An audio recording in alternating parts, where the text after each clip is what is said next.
नमस्कार, मैं एमसीएल से रवि कुमार गुप्ता आपका हार्दिक स्वागत करता हूँ आपके अपने स्केलेटन नर्सिंग के इस ऑनलाइन प्लेटफ़ॉर्म के ऊपर। तो आज की जो क्लास में हम हाई हील टॉपिक्स के बारे में बात करेंगे कि कौन-सा इम्पोर्टेंट टॉपिक आपके एग्ज़ाम की दृष्टि से होने वाला है और कहाँ से कैसे-कैसे क्वेश्चंस इसके बारे में पूछे जाते हैं। तो आज का जो इम्पोर्टेंट टॉपिक होगा हमारा शॉर्ट टॉपिक होगा, पेन के रिगार्डिंग होगा कि पेन क्या है? पेन के कौन-कौन से फाइबर्स होते हैं, कौन-कौन से क्लासिफिकेशंस होते हैं, कौन-कौन से टाइप होते हैं, उन सब के बारे में हम डिटेल में बात करेंगे। और उन इम्पोर्टेंट क्वेश्चंस के बारे में भी बात करेंगे, जिनके बारे में एग्ज़ाम्स के अंदर अक्सर पूछा गया है और पूछा जा सकता है। आगे बात समझ में? तो सबसे पहले हमारे चैनल को सब्सक्राइब करेंगे, लाइक करेंगे एंड शेयर करेंगे अपने दोस्तों के साथ और हमारे व्हाट्सएप ग्रुप से जॉइन होने के लिए हमारे डिस्क्रिप्शन में नंबर्स दिए होते हैं, वहाँ पे आप मैसेज करके वहाँ से जॉइन हो सकते हो। वहाँ पे डेली बेसिस पे आपको क्वेश्चन सीरीज़ एंड क्वेश्चन्स वहाँ पे हल कराए जाते हैं, ताकि आपकी जो नॉलेज है वो डे बाय डे ग्रो हो सके। आगे बात समझ में? चलिए, थैंक यू सो मच। बने रहिए मेरे साथ। चलिए हम हेडिंग डालेंगे सारे बच्चे पेन कि पेन क्या है। सभी को पता होगा कि सर बच्चों कि पेन के रिगार्डिंग बात कर रहे हैं आज की क्लास में। तो पेन क्या है? पेन क्या है? तो पेन एक ऐसा अनप्लीजेंट सेंसेशन है। अच्छा तो नहीं होता, प्लीजेंट तो नहीं होता ना वो। पेन का मतलब होता है दर्द। अगर हमारा अनप्लीजेंट सेंसेशन ऐसे सेंसेशन जिसको आप पसंद नहीं करते हो, पेन को कोई पसंद करता है क्या? कि सर बिल्कुल नहीं करते हैं। कि सर पेन को तो हम बिल्कुल भी पसंद नहीं करते हैं। तो हम कह सकते हैं it is a type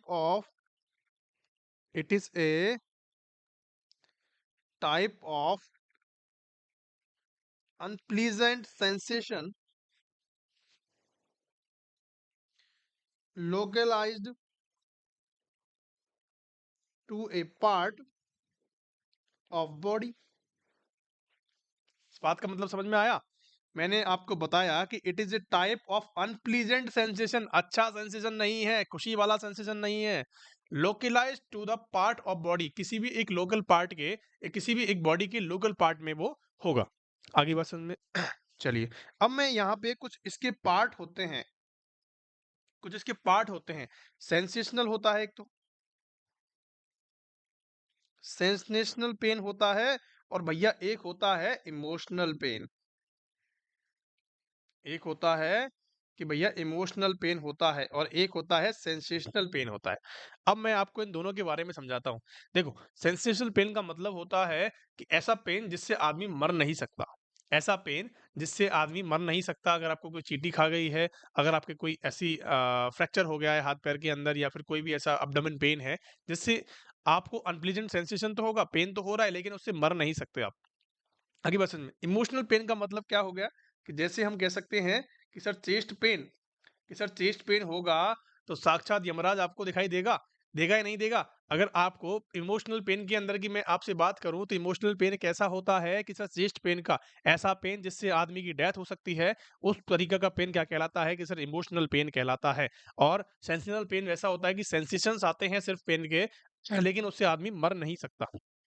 clear cut बात समझ में आ गई? चलिए, दो बातें हमने बताई। अब यहाँ पे हम क्लासिफिकेशन की बात करता हूं, मैं आपसे कुछ फाइबर्स की बात करते हैं, या फिर हम ऐसे लिखेंगे टाइप्स ऑफ फाइबर। आपने सुना होगा, नहीं पता हो तो प्लीज बच्चों इसको डिक्टेट करेंगे अपनी कॉपी पेन के अंदर। ये दिखाई दे रहा है आपको कलर? चलो, नहीं दिखाई दे रहा तो हम ग्रीन कलर ले लेते हैं आप सभी के लिए, ताकि अच्छे से दिखाई दे जाए। ये भी नहीं दिखाई दे रहा है,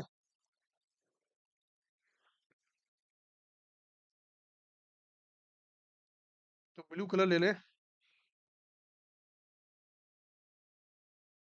ठीक है, ब्लू कलर लेते हैं। चलिए, हम यहाँ पे कुछ फाइबर्स की बात करेंगे।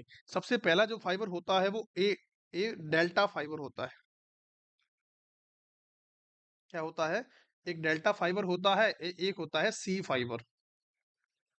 एक होता है बच्चों सी फाइबर। दो तरह के फाइबर्स होते हैं पेन के रिगार्डिंग। हमारी बॉडी के अंदर क्या होते हैं? दो तरह के फाइबर्स होते हैं। अब फाइबर्स क्या करते हैं कि सर डेल्टा फाइबर जो होता है ये माइलिनेटेड होता है। माइलिनेटेड फाइबर होता है। और इसकी बात करूं तो ये कैसा होता है? Sir unmyelinated. आई बात समझ में? कि सर एक तो होता है माइलिनेटेड फाइबर और एक होता है अनमाइलिनेटेड फाइबर। क्या मेरी बात समझ में आई? अगर मैं इसकी बात करूं तो it carry the fast pen, कि जो हमारा पेन होता है डेंजर पेन होता है, या फिर हम कह सकते हैं जो फास्ट पेन होता है, या फिर हम कह सकते हैं कि फर्स्ट पेन होता है, या फिर हम कह सकते हैं कि शार्प और सीवियर पेन। क्या कह सकते हैं कि जो शार्प पेन होता है, सीवियर पेन होता है, फास्ट पेन होता है और फर्स्ट पेन होता है, उसको कहते हैं कि सर उसको कौन कैरी करता है, कि सर डेल्टा फाइबर करता है। और डेल्टा फाइबर जो करता है और जो ट्रैक्ट बनता है, उस ट्रैक्ट को हम क्या कहते हैं? इस ट्रैक्ट को हम कहते हैं नियोस्पाइनो थैलेमिक ट्रैक्ट।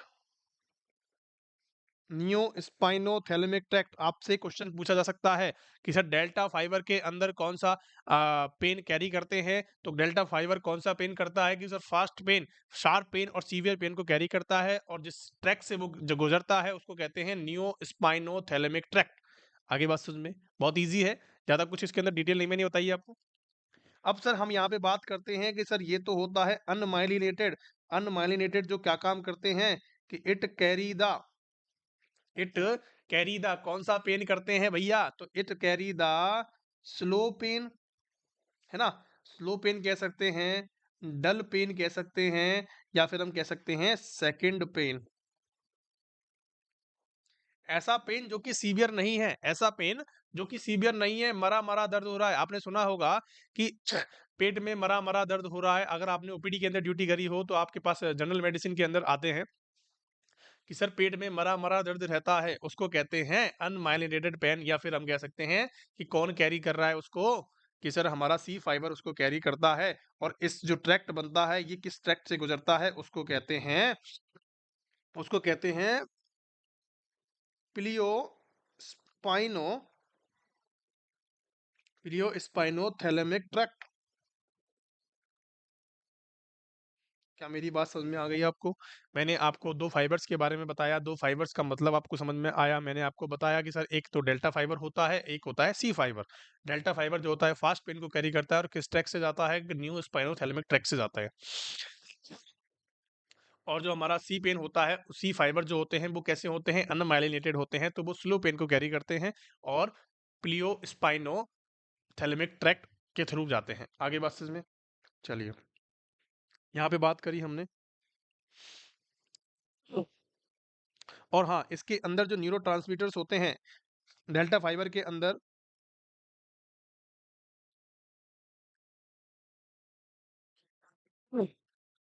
कि बच्चों इसके अंदर जो न्यूरोट्रांसमीटर्स होते हैं वो कौन से होते हैं? कि सर ग्लूटामेट होते हैं। क्वेश्चन पूछा जा सकता है आपसे कि सर ग्लूटामेट जो न्यूरो फाइबर्स होते हैं वो कहाँ पाए जाते हैं, तो आपको बताना है कि सर डेल्टा फाइबर के अंदर पाए जाते हैं। और इसके अंदर जो न्यूरोट्रांसमीटर होता है वो सब्सटेंस पी होता है। क्या होता है प्यारे बच्चों? सब्सटेंस पी होता है। क्या मेरी बात आप तक पहुंच गई है, समझ में आ गई है? चलिए, अब जो मैं बात करूंगा यहाँ पे जो मैं आपसे बात करना चाहूंगा वो हिस्ट्री के बारे में बात करूंगा। किसके बारे में बात करूंगा कि हिस्ट्री क्या रही है पेन की डेफिनेशन किस किसने क्या क्या बताया है। कि एक वैज्ञानिक था हिप्पोक्रेट, पहला वैज्ञानिक था हिप्पोक्रेट। हिप्पोक्रेट ने क्या बताया कि पेन क्यों होता है, कि पेन इज ड्यू टू, उसने बताया कि pain is due to imbalance in body fluid. उसने बताया पेन इसलिए होता है कि हमारी बॉडी में कहीं ज्यादा पानी होता है, कहीं फ्लूइड कम होता है, कहीं ज्यादा होता है, इसकी वजह से पेन होता है। कि ठीक है भैया। फिर दूसरा वैज्ञानिक आया, दूसरे ने क्या बताया कि सर एक आया एक्सिना। एक्सिना ने क्या बताया कि सर ये होता है, पेन जो होता है नंबर ऑफ फीलिंग्स होती हैं, कि सर ये फीलिंग्स होती हैं बहुत सारी, उसकी वजह से क्या होता है प्यारे बच्चों? पेन देखने को मिलता है। उसने ये बताई बात। ठीक है। अब तीसरा वैज्ञानिक आया, इन दोनों ने तमीज वाली बात नहीं करी है, इन दोनों ने अच्छी बातें नहीं करी है। अब तीसरे ने बताया, कुछ तीसरे की बातें जो हैं वो हम हजम होने लायक हैं। तीसरे ने बताया कि डेस्कार्ट्स रेने डिस्कार्टिस आया, रेने डिस्कार्टिस ने बताया कि it is the type of disturbances that passes that passes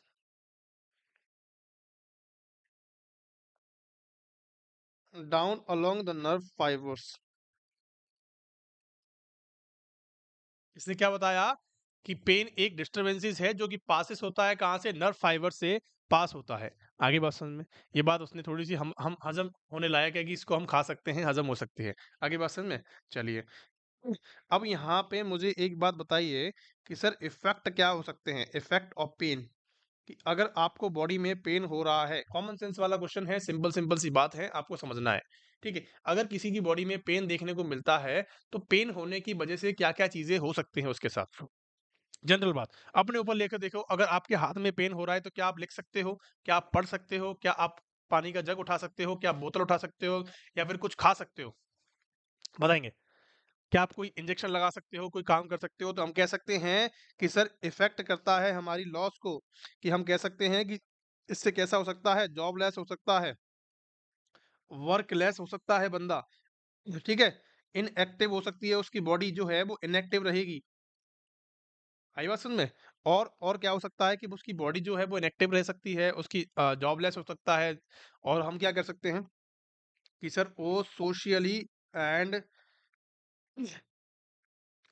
economically क्या हो जाएगा, इकोनॉमिकली लॉस हो सकता है।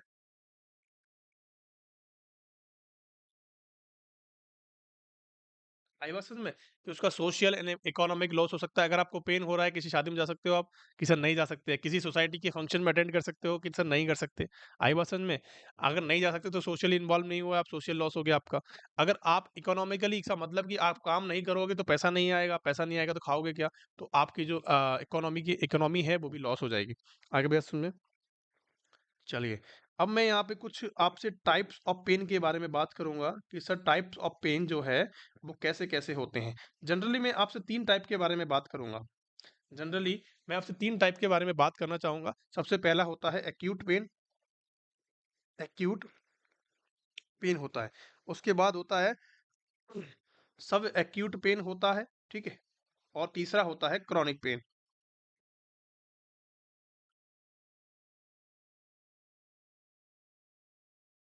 कौन सा होता है प्यारे बच्चों, कि सर क्रॉनिक पेन होता है। सर एक्यूट पेन को क्या बताया गया है, देखो एक्यूट पेन के बारे में इतना सा बोला गया है कि अगर कोई पेन 30 दिन से कम तक होता है, अगर कोई पेन 30 दिन से कम होता है तो उसको बोलते हैं एक्यूट पेन। अगर कोई पेन 1 मंथ से लेके और 6 मंथ तक रहता है उसको बोलते हैं सब एक्यूट पेन। आगे बात सुन में, कि एक तो क्या था एक्यूट पेन, सब एक्यूट पेन और क्रॉनिक पेन। एक्यूट पेन को हमने बोला कि 30 दिन तक अगर कोई लगातार पेन रहता है तो उसको बोलते हैं एक्यूट पेन। अगर कोई 30 दिन से ज्यादा रहता है, या फिर हम कह सकते हैं कि 1 महीने से 6 महीने तक रहता है, उसको बोलते हैं सब एक्यूट पेन। और क्रॉनिक पेन किसे कहते हैं, कि भैया 6 मंथ से ज्यादा रहता है, मोर देन 6 मंथ, तो उसको कहते हैं क्रॉनिक पेन। सिंपल सिंपल सी डेफिनेशन है। यहाँ पे किसी को डाउट है? चलो भैया बहुत बढ़िया। और क्या हो सकता है कि सर एक टाइप और होता है पेन का, कि sir एलोडाइनिया।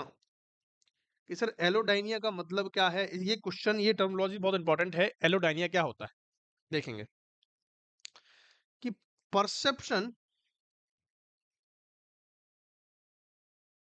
Of pain by painless stimulus. क्या हो सकता है कि perception of pain by painless stimulus. समझ में आया बात? ये क्या रहा है कि अगर आपको ऐसा कोई, आपने जनरली अगर किसी ने ड्यूटी करी हो किसी हॉस्पिटल के अंदर, तो ऐसे ऐसे मरीज भी आते हैं कि उनको सिर्फ छूने से पेन हो जाता है। उनको हमने टच किया, उसको हमने टच किया, और टच करने से जनरली पेन होता है क्या, कि सर नहीं होता है, कि टच करने से उसको पेन होगा। इसका मतलब क्या है कि उसको एलोडोनिया है, परसेप्शन ऑफ पेन। पेन को देखते ही वो क्या हो सकता है, ऐसे पेन, उसको पेन होता है। ऐसी कोई भी पेनलेस स्टिमुलस उसको होने से ही क्या हो सकता है, पेन हो सकता है। अगर मैं आपसे ये बात करूं कि अगर मैंने इस इंजेक्शन को दूर से उसको दिखाया तो उसको पेन हो रहा है, मैंने उसको दिखाया, ऐसा कोई स्टिमुलस दिया तो उसको क्या हो रहा है, पेन हो रहा है। मैंने उसके शरीर पे ये पेन चलाया, उसके हाथ पे मैंने ये पेन चलाया, तो इसका मतलब उसको पेन हो रहा है। ऐसा पेन होता है क्या, नहीं होता सर। तो वही चीजें हैं कि पेनलेस स्टिमुलट, ऐसा पेनलेस स्टिमुलस से भी उसको पेन होता है, उसको कहते हैं एलोडोनिया। आगे बात समझ में, बहुत इंपॉर्टेंट क्वेश्चन है, सवाल है, लिखेंगे यहाँ पे। एक होता है फैंटम पेन। फैंटम पेन के बारे में अधिकतर लोग जानते होंगे कि फैंटम पेन कैसा देखने को मिलता है। सपोज दैट ये देखने को मिलता है एम्पुटेटेड पेशेंट के अंदर। तो most common seen in amputated patient. आई बात समझ में, ऐसा जो पेन जिसको ऐसा लगता है कोई मरीज है आपके पास, कोई आईसीयू के अंदर कोई मरीज है, आप आईसीयू के अंदर ड्यूटी कर रहे हो और आईसीयू के अंदर आपके पास कोई मरीज है, ठीक है। अब उसका एक पैर जो है वो कट चुका है किसी भी कारणवश, चाहे रेलवे ट्रैक इंजरी हो, चाहे एक्सीडेंट हुआ हो, या किसी भी कारण, कोई गैंग्रीन हुआ हो, कोई भी नेक्रोसिस हुआ, कोई भी कारण से उसका पैर जो है वो कट चुका है। और जब वो होश में आता है तो वो कहता है कि मेरे इस पैर में दर्द हो रहा है, जो कि है ही नहीं, जो कि है ही नहीं, उस पैर में उसको दर्द होता है। तो उस टाइप के पेन को बोलते हैं फैंटम पेन। अगर मैं आपकी इसकी बात करूं कि सर इसके अंदर ट्रीटमेंट क्या देते हैं, तो इसके अंदर ट्रीटमेंट देते हैं मिरर बॉक्स थेरेपी। कि सर मिरर बॉक्स थेरेपी क्या होती है, कि सर मिरर बॉक्स थेरेपी क्या होती है बच्चों। तो मिरर बॉक्स क्या थेरेपी क्या होती है, कि जो मिरर लगाते हैं उसके सामने एक मिरर लगाया जाता है, और उसके जो दूसरा पैर है जो कि सही है और जो प्रेजेंट है, उस पैर को हम दबाते हैं, और दबाने से उसको ऐसा लगता है कि मेरा दूसरा पैर भी दब रहा है। उसको ऐसा लगेगा कि मेरा दूसरा पैर भी दब रहा है और मुझे पेन में रिलीफ मिल रहा है, उसको कहते हैं फैंटम पेन। क्या मेरी बात समझ में आ गई आप सभी को? चलिए, कि सर पेन का असेसमेंट कैसे करते हैं। पेन की असेसमेंट पे भी क्वेश्चन पूछे गए हैं कि पेन का असेसमेंट कैसे किया जाता है। तो मैं आपको कुछ इंपॉर्टेंट बातें बताऊंगा, पेन का असेसमेंट हम कैसे करते हैं। तो आपको याद रखना है कि sir O P Q R S T, क्या रखना है, कि sir O P Q R S T. O for origin, कहाँ से, सॉरी ऑनसेट, कहाँ से पेन उठ रहा है, या फिर हम कह सकते हैं कहाँ से पेन हो रहा है, उसको कहते हैं ऑनसेट। पी फोर, कि सर कोई प्रोवोकेटिंग फैक्टर तो नहीं है, ऐसा कोई फैक्टर तो नहीं है जो पेन को बढ़ा रहा है, प्रोवोकेटिंग फैक्टर। और पेलेवेशन फैक्टर, ऐसे फैक्टर जिनको जो पेन बढ़ाते हैं उसको कहते हैं प्रोवोकेटिंग फैक्टर, और जो पेन को कम करते हैं वो उनको कहते हैं पेलेवेटिंग पेलेवेशन फैक्टर। पेन डिक्रीज होता है और पेन इंक्रीज होता है। दोनों बात समझ में आ गई। ऐसे फैक्टर जो पेन को बढ़ाते हैं उसको कहते हैं प्रोवोकेटिंग फैक्टर, और जो पेन को कम करते हैं उनको कहते हैं पेलेशन फैक्टर। क्या मेरी बात समझ में आ गई? तो P4 प्रोवोकेटिंग फैक्टर समझ में आ गया। चलिए, अब Q4 quality, quality of pain, कि पेन की क्वालिटी क्या है, कि सर पेन की क्वालिटी क्या है, या स्लो है, या फास्ट है, या पीक है, कैसा पेन है, शार्प पेन है, डल पेन है, कैसा पेन है, उसकी क्वालिटी के बारे में बताना है। कि सर आपने, अगर कोई पेशेंट आपके पास आता है तो आप किन किन बातों का उससे पूछते हो, कि सर ऑनसेट कहाँ है, कहाँ पेन हो रहा है, ठीक है, कि सर मुझे यहाँ से पेन हो रहा है। प्रोवोकेटिंग फैक्टर है, उससे आप पूछोगे कि ऐसा कौन सा फैक्टर है जिसको करने से आपको पेन हो रहा है, जैसा कौन सा काम है जिसको करने से आपको पेन हो रहा है, और ऐसा कौन सा काम है जिसको करने से पेन नहीं होता है, ठीक है। उन सबके बारे में पूछना होता है। कि सर क्वालिटी क्या है, कि बहुत तेज हो रहा है या कम हो रहा है, ठीक है। और R4 जो होता है वो रीजन होता है प्यारे बच्चों। रीजन का मतलब है कि सर आपके पास पेशेंट आता है, मुझे यहाँ दर्द हो रहा है, पेट में दर्द हो रहा है, तो पेट तो बहुत बड़ा है, एब्डोमेन वाला एरिया तो बहुत बड़ा है, पेट वाला एरिया तो बहुत बड़ा है, तो आप इससे यही पूछोगे रीजन कौन सा है, हाथ लगा के बताएं, तो लेफ्ट बताएगा, राइट बताएगा, जो भी बताएगा उसको आपको समझना है, ठीक है। तो रीजन की बात कर ली, या पार्ट्स की बात कर ले, या फिर हम रेडिएशंस की बात कर लें, कहीं रेडिएशंस तो नहीं हो रहा है पेन। अगर एमआई का पेशेंट हुआ तो एमआई के पेशेंट के अंदर क्या होता है कि बैक साइड में, फ्रंट साइड में, जिस वाले हाथ में पेन रेडिएट होता है, ठीक है। कि सर यहाँ पे as per severity of pain, कि पेन की कैसी सीवियरिटी है, पेन कोई बहुत तेज तो नहीं हो रहा है, उसके बारे में हमें पता लगाना है। कि सर T4 टाइमिंग के बारे में हमें पता लगाना है कि कब से पेन हो रहा है, कितने देर तक पेन होता है, ठीक है। आगे बात समझ में। तो हमें जब भी पेशेंट आता है तो हमें PQRST का ध्यान रखना है। PQRST ये एक निमोनिक है आप सभी के लिए, इसी तरफ से क्वेश्चन आप पे क्वेश्चन पूछे जाते हैं। आगे मेरी बात समझ में? चलिए, आपको क्वेश्चन दे देंगे कि सर ओ पीक्यूआरएसटी के अंदर पेन जब असेसमेंट करते हैं किसी पेशेंट का, तो ओ का मतलब क्या होता है? तो आपको बताना है कि सर ऑनसेट होता है, ओरिजिन होता है, क्या होता है? तो आपको बताना है कि सर ऑनसेट होता है। आगे बात समझ में? क्वेश्चन बनेगा कि सर पेन असेसमेंट आपके पास, आप एक एज ए नर्सिंग ऑफिसर आप क्या कर रहे हो? काम कर रहे हो। कहाँ पे? एम्स के अस्पताल में आप काम कर रहे हो, सपोज दैट। ठीक है? आपके पास कोई पेशेंट आया और उसने कहा कि आपने क्वेश्चन आपके पास कोई क्वेश्चन पेशेंट आता है और आप क्या पूछोगे सबसे पहले? असेसमेंट के बारे में जानोगे कि सर पेन कहाँ से हो रहा है, ऐसा कौन सा फैक्टर है जिससे पेन बढ़ता है, ऐसा कौन सा फैक्टर जिससे पेन कम होता है, टाइमिंग क्या है, सब चीज़ों के बारे में पूछोगे। तो आप जान पाओगे कि पेन का क्वालिटी क्या है, उसको असेसमेंट कैसे करना है। आगे बात समझ में? चलिए,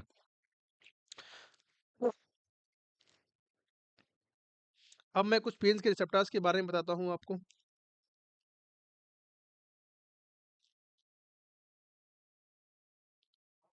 कि सर रिसेप्टर्स ऑफ पेन की कुछ रिसेप्टर्स भी होते हैं। सबसे पहली होती है नोसिसेप्टर्स, या हम बोल सकते हैं फ्री नर्व एंडिंग्स। क्या बोलते हैं? या तो हम बोलेंगे नोसिसेप्टर्स या फिर बोलेंगे फ्री नर्व एंडिंग्स। क्या मेरी बात समझ में आ गई आप सभी को? अगर मैं आपसे बात करूं कि सर फ्री नर्व एंडिंग की बात हम यहाँ पे कर रहे हैं, तो फ्री नर्व एंडिंग का मतलब क्या है, या नोसिसेप्टर्स का मतलब क्या है? कि ऐसे फैक्टर जो क्या कर सकते हैं, अगर ये स्टिमुलेट होते हैं, ऐसे लिखेंगे व्हेन दिस रिसेप्टर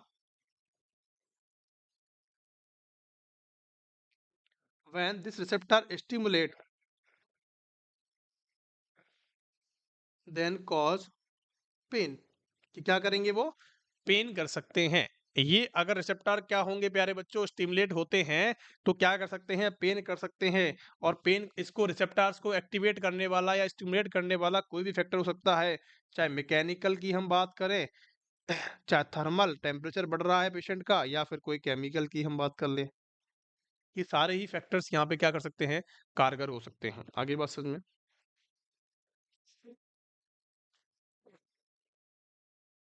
चलिए, अब मैं यहाँ पे कुछ थ्योरीज की बात करूँ आपसे कि सर थ्योरीज क्या होने वाली है, कि सर थ्योरीज के बारे में यहाँ पे कुछ बता दीजिए। थ्योरीज का मतलब, सबसे पहली जो थ्योरी है वो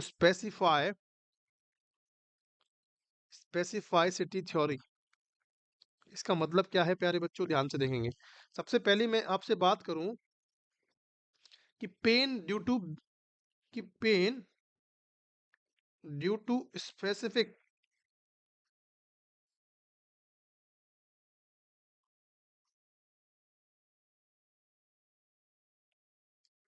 पेन क्यों हो रहा है, कि स्पेसिफिक रिसेप्टर से हो रहा है। आगे बात समझ में? अगर मैं आपसे यहाँ पे दूसरी बात और करता हूं कि सर दूसरी थ्योरी की बात करूं कि सर पैटर्न क्या होगा, कि सर पैटर्न थ्योरी है, कि सर पैटर्न थ्योरी के अंदर हम क्या बात करते हैं कि सर रैपिड, लिखेंगे कि sir rapid and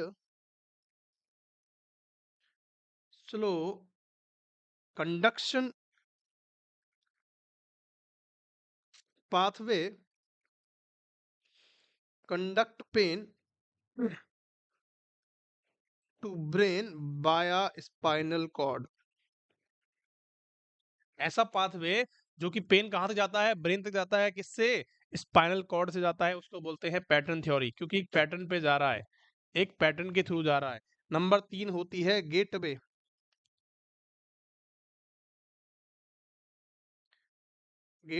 control theory. आपने इसके बारे में जरूर सुना होगा। गेटवे कंट्रोल थ्योरी क्या होती है, कि जहां से पेन हो रहा है उस गेट को ही क्लोज कर दो, जहां से पानी आ रहा है उस रास्ते को बंद कर दो, पानी आना बंद हो जाता है। ठीक है? या फिर हम कह सकते हैं जिस जहां से पेन हो रहा है उस रास्ते को बंद कर दो, उस रिसेप्टर्स को बंद कर दो, तो क्या हो जाएगा? पेन बंद हो जाएगा। तो गेटवे कंट्रोल थ्योरी के अंदर ये क्या होता है कि पेनफुलस स्टिमुलस नॉन पेनफुल स्टिमुलस, या हम कह सकते हैं सिंगल बॉल, या फिर हम कह सकते हैं सिंगल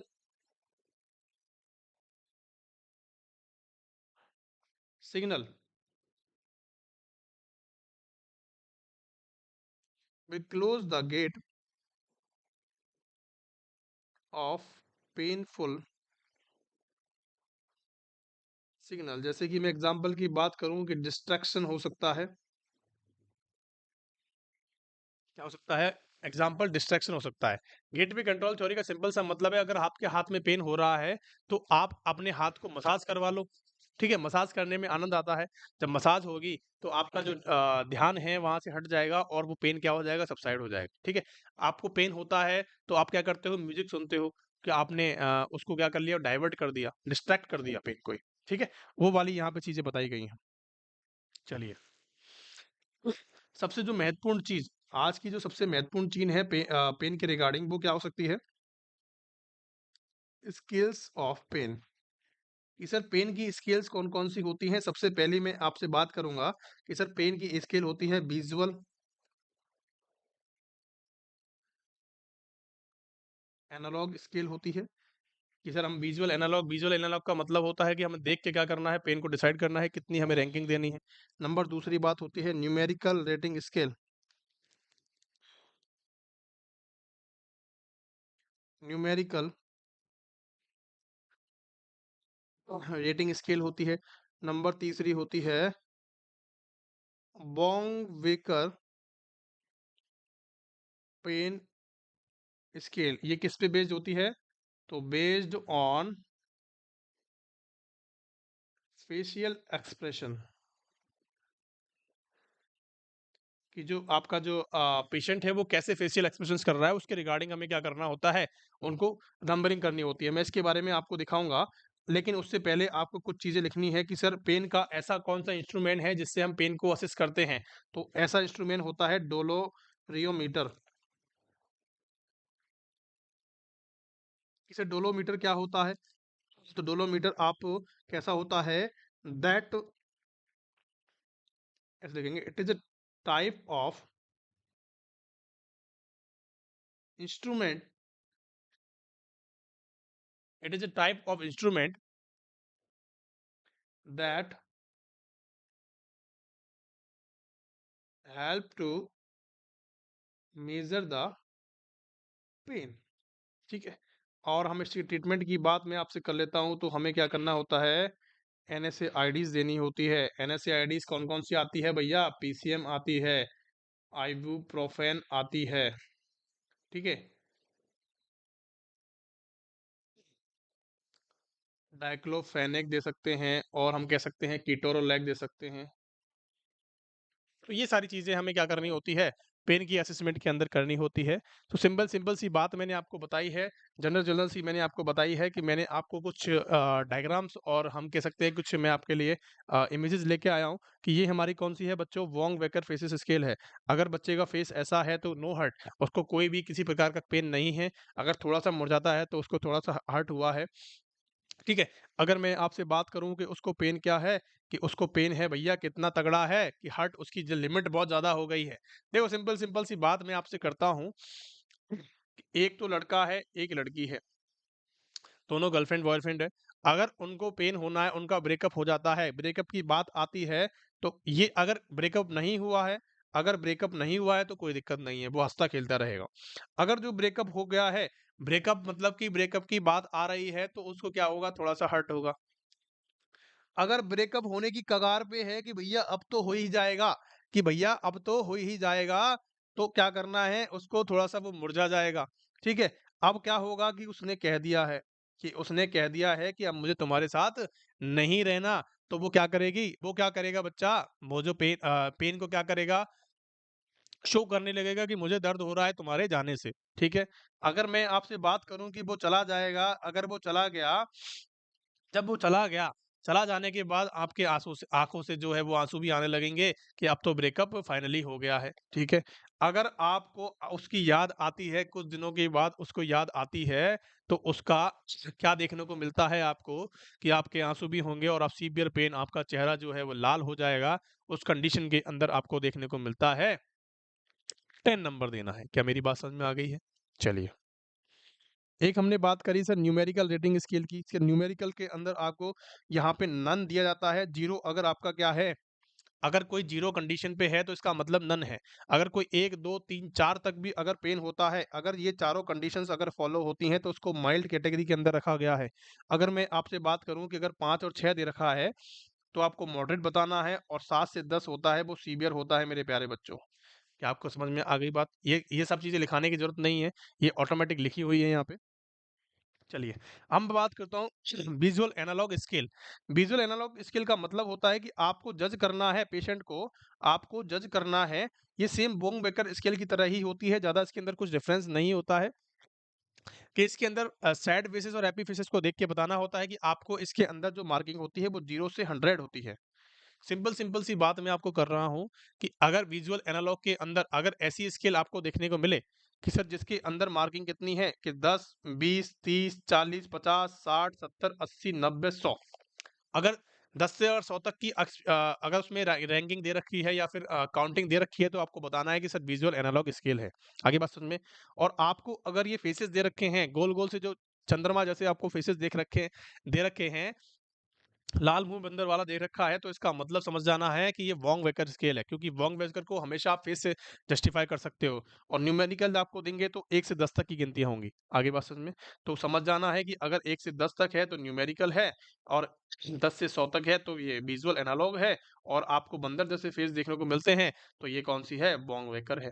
सिंपल सिंपल सी बातें हैं, तीनों के बारे में डायग्राम बता दिया है। बहुत बार एग्जाम के अंदर पूछा गया है वोंग वेकर के बारे में कि सर वोंग वेकर कैसा होता है, कि कौन सी पेन की स्केल है, उसके बारे में बताया जाएगा। तो थैंक यू सो मच सभी के लिए। आज की क्लास हमारी यहीं पे समाप्त होती है पेन के रिगार्डिंग। अगर किसी को कोई समस्या है तो प्लीज़ आप कमेंट करके पूछ सकते हैं, हमारे सपोर्टिव नंबर्स पे आप कॉल करके पूछ सकते हैं, और हमारे व्हाट्सएप ग्रुप से ज्वाइन होने के लिए आपको सपोर्टिव नंबर्स पे मैसेज करना है ताकि हम आपको वहाँ पे ऐड कर सकें। तो थैंक यू सो मच। पढ़ते रहें, बढ़ते रहें। अगर लाइक शेयर, सब्सक्राइब करें। अगर क्लास पसंद आई हो तो अपने दोस्तों के साथ शेयर करें। Thank you so much.